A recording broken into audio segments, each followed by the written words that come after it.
അൻസിബയുടെ പരാതിയിൽ നടൻ ടിനി ടോമിനെതിരെ കേസെടുക്കാൻ കോടതി നിർദ്ദേശം.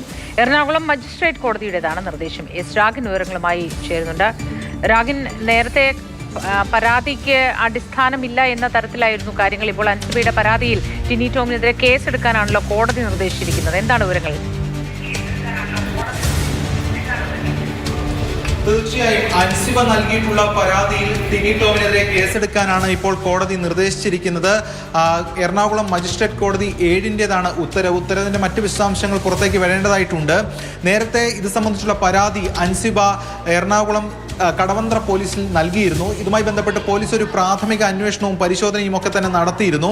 ആ പരിശോധനയിൽ പോലീസ് ഒരു റിപ്പോർട്ട് നൽകിയിരുന്നു. അതായത് ഇത്തരത്തിൽ ഈ പരാതിയുടെ അടിസ്ഥാനത്തിൽ തെളിവ് ശേഖരിക്കാൻ കഴിഞ്ഞിട്ടില്ല, അല്ലെങ്കിൽ തെളിവുകൾ മതിയായ തെളിവുകളില്ല, കൂടാതെ ഹിയർസയുടെ അടിസ്ഥാനത്തിലുള്ള ഒരു പരാതിയാണ്, അതുകൊണ്ട് കേസെടുക്കാനാകില്ല എന്ന നിലപാടാണ് പോലീസ് എടുത്തത്. തുടർന്ന് ആ ഘട്ടത്തിൽ തന്നെ അൻസിബ കോടതിയെ സമീപിച്ചിരുന്നു. ആ കോടതിയിലാണ് ഇപ്പോൾ സുപ്രധാനമായിട്ടുള്ള ഒരു ഉത്തരവ് വന്നിരിക്കുന്നത്. അൻസിബയുടെ പ്രധാനപ്പെട്ട പരാതി ടിനിക്കെതിരെ എന്നുള്ളത്, അതായത് തന്നെ ജിഹാദി എന്ന് വിളിച്ച് അധിക്ഷേപിച്ചു, തുടർച്ചയായിട്ടുള്ള അധിക്ഷേപം നടത്തുകയാണ്, സ്ത്രീത്വത്തെ അപമാനിക്കുന്ന തരത്തിലാണ് ഈ പ്രവർത്തികൾ. മാത്രമല്ല താൻ മതം മാറ്റാൻ ശ്രമിച്ചു ചിലരെ എന്നടക്കമുള്ള പരാമർശങ്ങളും ടിനി ഉന്നയിച്ചിട്ടുണ്ട്.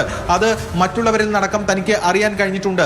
അതുകൊണ്ട് തന്നെ ഇതിൽ കേസെടുത്ത് അന്വേഷിക്കണം എന്നതായിരുന്നു അൻസിബയുടെ പരാതി കടവന്ത്ര പോലീസിൽ. ഇതുമായി ബന്ധപ്പെട്ട് പോലീസ് അൻസിബയുടെ സ്റ്റേറ്റ്മെന്റ് ആദ്യം എടുത്തിരുന്നു പരാതിക്കാരി എന്ന നിലയിൽ. അതിനുശേഷം ടിനി ടോമിനെ അടക്കം ചോദ്യം ചെയ്യുന്ന നിലയൊക്കെ ഉണ്ടായിരുന്നു. എന്നാൽ ടിനി ടോം ഈ ആരോപണം നിഷേധിക്കുകയാണ് ഉണ്ടായിട്ടുള്ളത്.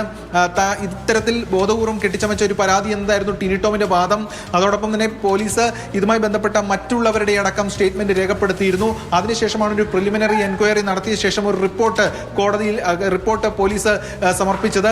അത് ACPക്കാണ് ആ റിപ്പോർട്ട് നൽകിയത്. ഇതിന് തൊട്ട് മുൻപ് തന്നെ അൻസിബ കോടതിയെ സമീപിക്കുകയായിരുന്നു.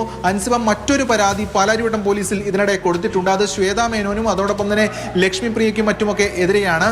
എന്തായാലും ഈ പരാതിയിൽ ടിനി ടോമിനെതിരെയുള്ള പരാതിയിൽ ഇപ്പോൾ പോലീസിനോട് കേസെടുക്കാനാണ് ഇപ്പോൾ കോടതി നിർദ്ദേശിച്ചിരിക്കുന്നത്.